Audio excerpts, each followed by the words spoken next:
Hello everyone, good morning all. आपल्या super Maugham या YouTube चॅनलवर तुमच्या सगळ्यांचं अगदी मनापासून स्वागत. आणि आज आहे 23 फेब्रुवारी. तर मी काल व्हिडिओ अपलोड केला होता शिवरात्रीचा. तर मैत्रिणींचे कमेंट असेच आहे की सोनाली तू रोज व्हिडिओ टाकत जावं. तर मी ते 1-2 कमेंट वाचले आणि लगेच कॅमेरा हातामध्ये घेतला.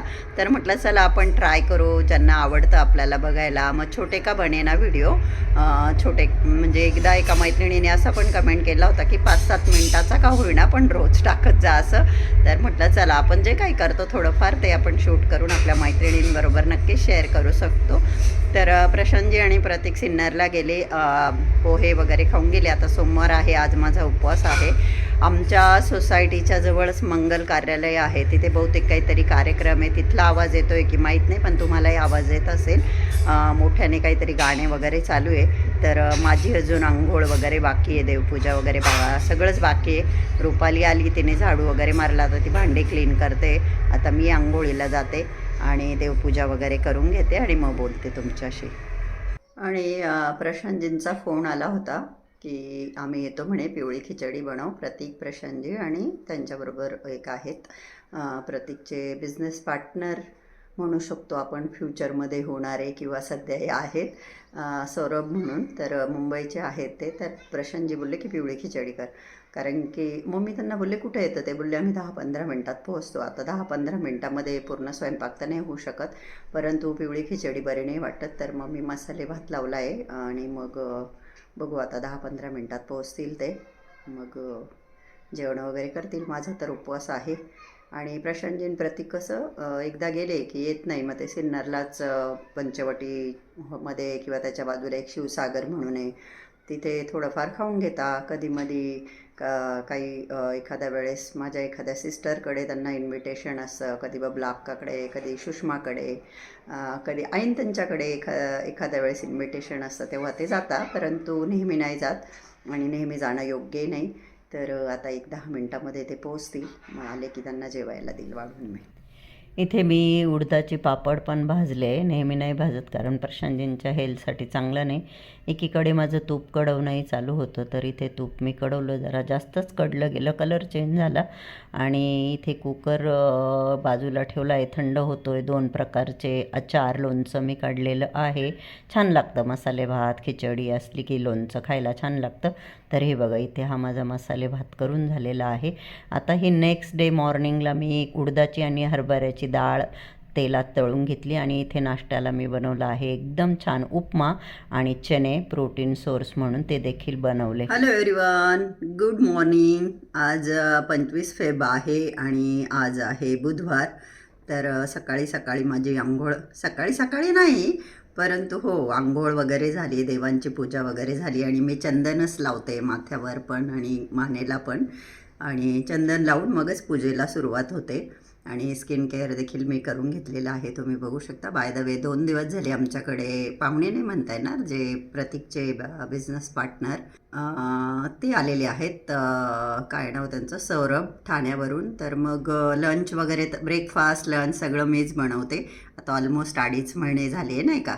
इवन मी असाही विचार करते की ज्या कुक आहेत कल्पना थोरात, त्यांचा 5 तारखेला महिना कंप्लीट झाला की मग त्यांना पण बंद करावं. आता 11 मार्चला 3 महिने होतील माझ्या ऑपरेशनला, आणि मग मी करू शकते कुकिंग वगैरे, असा माझा विचार चालला आहे. प्रतीक, प्रशांतजी यांचं म्हणणं नको करू बंद, तुला काय प्रॉब्लेम आहे, राहू दे असं एक टाईम का होईना. तर बघू आता वेळेवर काय होतं. तर त्या लोकांना आज बेसनचे चिले, खुरसणीची चटणी, तिळाची चटणी, दही असा ब्रेकफास्ट करून ते लोक गेलेले आहे. आता प्रशांतजींना कॉल करते की लंचचं काय आहे, कारण ते सौरभ सर त्यांची बॅग घरातनं घेऊन गेले, मग ते जाणार आहे की काय, आणि हे लोक सिन्नरला जाणार आहे की काय, लंचला येणार आहे की नाही, मला काहीच कल्पना दिलेली नाही. बाय द वे मी अजून काहीच खाल्लं नाही. 12:30 वाजले. मी मॉर्निंग बोलली तुम्हाला, पण ऑलमोस्ट 12:30 वाजायला आले. Hello everyone, good morning all. आज फ्रायडे आहे, शुक्रवार आहे. माझी आंघोळ वगैरे करून झाली, स्किन केअर करून झालं. प्रतीक आणि प्रशांतजी सकाळी सकाळी जातात प्रशांतजींनी भाजी भाकरी खाल्ली रात्रीची उरलेली, आणि प्रतीकला मी मेथीचे पराठे आणि दही दिलं नाश्त्याला. मी देवांची पूजा वगैरे झाल्याशिवाय काही खात नाही. 12च्या नंतरच शक्यतो माझं खाणं होतं. इंटरमिडिएट फास्टिंग करते मी, अनेकदा तुम्हाला ही गोष्ट सांगितली. तर आता ओव्हनमध्ये पाणी गरम व्हायला ठेवलं आहे. आणि हो, मी दिवसातनं कमीत कमी 2.5-3 लिटर पाणी पिण्याचा पुरेपूर प्रयत्न करते, आणि तेवढं मी पितच असेल. आणि आता तर उन्हाळा आहे, आता अजून जास्त तहान लागेल. ॲक्च्युली उठल्या उठल्या सकाळी मी माझा अर्धा लिटरचा ग्लास आहे तो भरून पाणी पिते उठल्या उठल्या, विदाऊट ब्रश न करता. त्यानंतर परत एखादा तासाने पिते, परत आंघोळ झाल्यावर पिते. तर दिवसभर मी जवळजवळ 6-7 ग्लास पाणी पित असेल. तर 3 लिटर तर आपण पाणी पिलंच पाहिजे, ॲटलिस्ट 2.5-3 लिटर तरी आपल्या शरीराला आपण हायड्रेट ठेवलं पाहिजे. ते आपल्या ओव्हरऑल हेल्थसाठी खूप चांगलं असतं, आपल्या हेअरसाठी, आपल्या स्किनसाठी, आपली इंटरनल जी सिस्टीम आहे बॉडीची, त्याच्यासाठी सुद्धा पाणी भरपूर पिणं खूप गरजेचं असतं. पण आय नो, एक काळ असा होता की मला बिलकुल कधीच तहान लागायची नाही. मी जेव्हा काही फूड खाईल, काही तोंडामध्ये काही टाकेल, त्याच्यानंतरच मला पाणी प्यायची इच्छा व्हायची. अदरवाईज मला कधीच तहान लागत नव्हती. परंतु हळूहळू जसं नॉलेज वाढत गेलं की नाही बुवा, पाणी पिणं किती गरजेचं आहे, तर घरात असताना तर माझा पुरेपूर हाच प्रयत्न असतो. हो, हिवाळ्यामध्ये आपल्याला खूप तहान लागत नाही, आय अंडरस्टँड. बट आता समर ऑलमोस्ट स्टार्ट झाला आहे आमच्या इथे, ते गरमही व्हायला लागलं. तर तुम्हालाही मी हेच सांगेल की कमीत कमी 2-2.5 लिटर पाणी पिण्याचा तरी प्रयत्न तुम्ही पण करा. तर चला, आता माझं पाणी गरम झालं, म्हणजे मी गरम पाणी पिते. तर पाणी पिऊन घेते आणि देवांची पूजा करते, मग बोलते तुमच्याशी. इथे तुम्ही बघू शकता, इथे मी मटण बनवलेलं आहे अक्काचा मसाला वापरून. आणि रोज मी थोड्या थोड्या क्लिप शूट करते, म्हणून एकाच व्हिडिओत खूप सगळ्या दिवसाच्या क्लिप तुम्हाला दिसतात आहे. तर इथे आहे माझा नाश्ता, चिकपी, छोले, आणि त्याच्यामध्ये मठ, मूग असे मी सगळं एकत्र फ्राय केलेलं आहे. आणि त्याचबरोबर इथे 3 उकडलेले अंडे, आणि हे ड्रिंक आहे जे की कच्ची हळद, आलं. तर इथे 6 अंडे प्रतीकचे आणि माझे 3-3. आणि हा नाश्ता मी प्रशांतजींना दिल्यानंतर इथे माझं हे ड्रिंक आहे. यात मी बीटरूट, गाजर आणि काकडीचा ज्यूस हा बनवलेला आहे, जो की आपल्या स्किनसाठी, हेल्थसाठी खूप छान आहे. Hello everyone, good afternoon all. तर हे बघा, हे मी काय पित आहे. मी बीटरूट रात्री पाण्यामध्ये ग्रेड करून ठेवलं होतं, आणि हे बीटरूटचं पाणी आहे. ॲक्च्युली उन्हामध्ये ठेवलं तर कांजी करू शकतो त्याची, परंतु आमचं बॅड लक की आमच्याकडे बाल्कनी तर आहे बऱ्यापैकी, परंतु ऊन हा प्रकार बिलकुल येत नाही, त्याच्यामुळे उन्हात नाही ठेवू शकत. पण मग मी असंच ग्रेड करून 1 लिटरच्या पाण्यात रात्री ठेवलं होतं, आणि मग आता ते पाणी मी पिते. किती छान दिसतं आहे बघा, कलर किती मस्त आहे, आणि त्याच्यासारखाच माझ्या ओठांचाही कलर दिसतो आहे.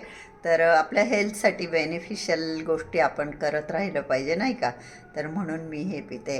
आणि आता कसं गरम व्हायला लागलं तर थंड थंड काहीतरी प्यायची इच्छा होते, आणि मग मी फ्रीजमध्ये ठेवली होती सकाळी ती बॉटल, आणि आता ते थंड थंड मस्त पिते. प्रतीक, प्रशांतजी सिन्नरला गेलेले ॲज ऑलवेज, आणि माझा चालला आहे आराम. आज बाय द वे, आज संडे आहे. Hello everyone, good morning all. आज आहे होळी, त्यानिमित्त मी साडी घातलेली आहे, तुम्ही बघू शकता. बेल्ट मला पहिले तर आमच्या दातरंगे डॉक्टरांनी, जावई बापूंनी 3 महिने लावायला लावला होता, पण काकातकर सरांनी 6 महिने लावायला लावला. तर साडीवर बेल्ट देखील लावलेला आहे मी. साडी घातली, परंतु मेकअप वगैरे काय मी केला नाही, फक्त स्किन केअर केलं. आणि आता आज होळी आहे, म्हटलं जरा लवकर उठू. रांगोळी वगैरे हे सगळं तर मी आता करू शकत नाही, खाली बसू शकत नाही त्याच्यामुळे. परंतु चला, रुपाली सगळं घर स्वच्छ करून गेलेली आहे. प्रतीक, प्रशांतजी ॲज ऑलवेज सिन्नरला गेले. आज पौर्णिमेचं आमच्या घरी सत्यनारायण पण आहे. तर प्रतीकचा उपवास आहे, परंतु त्याला सकाळी सकाळी खायला लागतं, म्हणून जाण्याआधीच मी साबुदाण्याची खिचडी त्याला करून दिली. कारण एकदा घरातून गेल्यावर परत कधी येईल, तसं आज लवकर येईल, कारण त्याला मुंबईला जायचं आहे. आणि प्रशांतजींनी त्यांच्यासाठी मी पालकची भाजी आणि ज्वारीची भाकरी, पहिलं त्यांना एकदा खूप लवकर 10च्या आत त्यांचं दोघांचं खाऊन वगैरे झालं, आणि ते गेले. आणि आता मी देवपूजा करणार आहे. तर म्हटलं चला, होळीच्या तुम्हाला सगळ्यांना खूप खूप शुभेच्छा. आपल्यामध्ये जे पण काही दुर्गुण आहे ते सगळे ह्या होळीच्या दहनामध्ये जळून जावेत अशी मी नेहमी प्रार्थना करत असते होलिका पूजन करते तेव्हा. त्याचप्रमाणे आजच्या होळीमध्ये बऱ्याच गोष्टी अर्पण करतात असं मानलं जातं की ते खूप शुभ आहे. जसं की नारळ किंवा खोबऱ्याची वाटी, लवंगा, काळे तीळ, नागलीचं पान, अशा बऱ्याचशा गोष्टी होळीमध्ये अर्पण केल्या की त्याचे आपल्याला फायदे होतात असं म्हटलं जातं. तर आपल्याकडून जे जे शक्य आहे, ज्या ज्या वस्तू आपल्या घरामध्ये अवेलेबल आहे त्या सगळ्या आपण होलिकामध्ये दहन केल्या पाहिजे. जसं मी म्हटलं, काळे तीळ, लवंगा, नागलीचं पान, नारळ आणि कापूर, 5 वस्तू मी तुम्हाला सांगितल्या. आता हा व्हिडिओ तुमच्यापर्यंत येईपर्यंत होलिका झालेली असणार आहे, तरी पण एक माझ्याकडे जी छोटीशी माहिती मी तुमच्याबरोबर ती शेअर केली. तर चला आता देवांची पूजा करून घेते. कर्म अहम करिष्ये तथा अंगत्वेन. तर तुम्ही इथे बघू शकता प्रतीक पूजा करतोय आणि बऱ्याच महिन्यांपासून दर महिन्याच्या पौर्णिमेला आम्ही करत असतो. तर त्याला मी सगळी तयारी करून दिली. आता त्याला माहिती होऊन गेलं काय काय लागतं. ॲक्च्युली ते माझ्याकडे जास्त वस्तू मागत नाही, त्याच्या हाताने सर्व तयारी करतो. परंतु जे काही त्याला सापडलं नाही वगैरे, मग तेवढं फक्त मला त्याला द्यावं लागतं. आणि एकीकडे माझं चालू आहे प्रसाद. इथे मी छोटीशी वाटी भरून 1.25 वाटीचा प्रसाद आम्ही करतो, जेणेकरून तो लगेच संपवला जाईल. बघ, आज होळी आहे. टुडे इज 2 मार्च आणि उद्या आहे 3 मार्च धुलीवंदन. सर, माझ्याकडून तुम्हा सर्वांना हॅपी होली. मी चाललो आहे मुंबईला माझ्या फ्रेंडसोबत होळी सेलिब्रेट करायला. आणि मम्मी पप्पा सोबत एक मिनटं हे कट करून दे. मम्मी पप्पा सोसायटीमध्ये होळी सेलिब्रेट करणार आहे त्यांच्या फ्रेंड्समध्ये, आणि मी माझ्या फ्रेंड्समध्ये मुंबईला सेलिब्रेट करणार आहे, है ना? कलरची होळी खेळायला तर काय मी जाणार नाहीये, होलिका दहनाला जाईल मी. बर. तर तुम्ही इथे बघू शकता, छान असे सत्यनारायण कथा आमची झाली, पूजा वगैरे करून झाली. इवन प्रतीक गेला देखील. आता वाजलेले आहे 3:30 आणि कल्पनाताई ज्या आहेत, ज्या कूक आहेत माझ्याकडे स्वयंपाकाला, तर जानेवारीमध्ये मी जेव्हा त्यांना बोलली होती की उद्या संक्रांत आहे आणि पुरणाचा स्वयंपाक करायचा आहे, तर त्या बोलल्या मी उद्या येणारही नाही आणि मी पुरणाचा स्वयंपाक पण नाही करत. तर मी त्यांना विचारलं असं का? तर त्यांचं म्हणणं असं होतं की खूप वेळ लागतो. आणि बरोबर आहे, जर सणाच्या दिवशी प्रत्येक घरात जर त्यांना पुरणाचा स्वयंपाक करावा लागला तर मग काय खरं नाही. परंतु होळीला तर दरवर्षी आम्ही पुरणाच्या पोळीचाच नैवेद्य दाखवतो. तर मग मी विचार केला की जेवढं आपल्याकडून होईल, म्हणजे आपण अर्धं पुरण वगैरे शिजवून ठेवू, बाकी गोष्टी ज्याही माझ्याकडून होतील मी करून ठेवते. कारण त्या आज लवकर येणार आहे, त्या बोलल्या मी 5ला येईल, तर 5 वाजेपर्यंत मी करून ठेवते माझ्याकडून जेवढं होईल तेवढं. आणि मग बाकीचं त्यांच्याकडून जेवढं होईल तेवढं त्यांना करायला लावेल. जबरदस्ती काही करणार नाही मी. आणि प्रशांतजीच आहे, त्याच्यामुळे पुरणपोळीबरोबर खीर वगैरे काही करण्याचा माझा बेत नाही आहे. आणि केली तरी वाटीभर करेल नैवेद्यापुरती. तर चला आता पुरणाची डाळ शिजायला टाकते. मी म्हटलं ना, 1 वाटी डाळ टाकली होती, तर पुरण मी करून ठेवलं. याच्यावरती गाळणे ठेवून त्या गाळणीने गाळल्यामुळे हे असं वरपर्यंत भरलेल्यासारखं दिसतंय. बऱ्यापैकी मोठी होती ती वाटी आणि माझ्याकडून कधी काही कमी होत नाही. जे माझ्या घरात वापरायचं कणिक असतं मी तर त्याच्याच पुरणपोळ्या करत असते. मी काही वस्त्रगाळ वगैरे करत नाही. तर कणिक देखील मी इथे करून ठेवलेली आहे. हे बघा, आता याच्यावर झाकण ठेवते. त्याचबरोबर इथे मी सार देखील करून ठेवला आहे. सारला मी अक्काचा मसाला वापरला आहे. तिचा मसाला खूप टेस्टी आहे. आणि आत्ता मगच माझं तिच्याशी बोलणं झालं, नवीन 20 किलो मसाला केला आहे. कुणाला पाहिजे असेल तर मी इथे नंबर देते, तुम्ही मसाला ऑर्डर करू शकता. खूप छान कलर आहे. तो मी एकदम थोडा वापरला आहे आज. आणि इथे मी होलिका दहनमध्ये टाकण्यासाठी तुम्ही बघू शकता, हळकुंड, जायफळ, इलायची, लवंगा, नारळ, नागलीचं पान, गूळ, त्याचबरोबर काळे तीळ, हरड्या करड्याची माळ, बऱ्याच वस्तू घेतल्या. पुरणपोळ्या बघा किती छान मस्त पिवळ्या धमक झाल्या आहे, त्या ताईंनी केल्या. मी पुरणाची डाळ शिजायला टाकताना हळद टाकली होती त्यामध्ये. आणि आत्ता संध्याकाळचे 7:30 वाजलेले आहे. आमच्या सोसायटीमध्ये ग्रुपवर मेसेज आला की 7:30ला होळी पेटवणार आहे. माझा अवतार इग्नोर करा. केस कुठे तर कुंकू कुठे, पण मला आवडतं असं कपाळावर कुंकू पसरलेलं. हे बघा, आपले प्रशांतजी खूप सगळ्या वस्तू घेऊन आले होलिका दहनामध्ये. अर्पण करायला. तर चला आता आम्ही निघतो, मी नैवेद्य पाणी घेते. तिथे गणपती बाप्पाचं मंदिर आहे आणि गणपती बाप्पाच्या मंदिरासमोर इथे छोटीशी होलिका दहन. हे बघा आपले प्रशांतजी इथे कुंकू वगैरे लावून उभे. इथे काही पब्लिक जमा झालं, इतके काही नाही आहे. आणि अजून काही पेटवण्यात आली नाही आहे होलिका, आता पेटवतीलच. 7:30चं टायमिंग आम्ही बघितलं होतं ग्रुपवर आणि त्या हिशोबाने आम्ही आलो खाली. तर आता पेटवतीलच होळी. आपुरती जय देव जय दुर्गट भारी तुझविन संसारी, अनातनाते अंबे करुणा विस्तारी, वारी वारी जन्म मरणाते वारी, हारी पडलो आता संकट निवारी.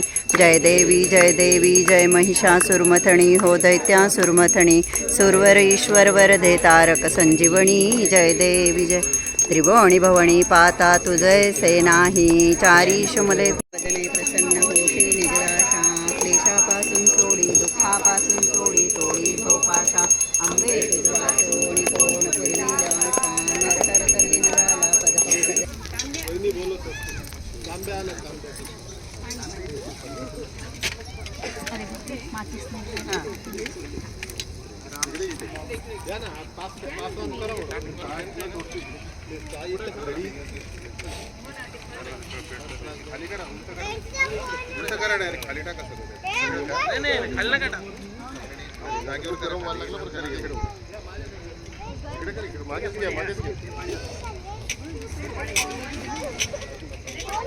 शरण्य ए शरण्य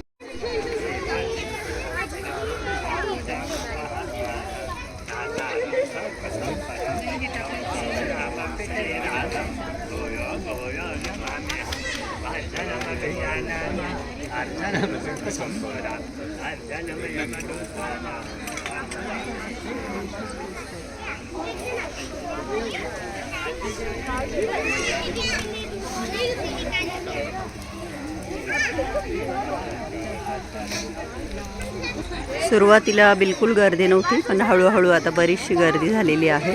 आम्ही सुरुवातीलाच पूजा केली गेली, आता आम्ही निघालो.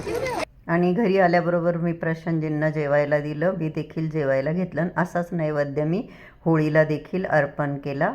सगळं काही घेऊन गेली. जेवण केल्यानंतर सगळं किचन आवरल्यानंतर अर्धा तास मी आत्ता वॉक करून आले. आत्ता रात्रीचे 9:30 वाजले.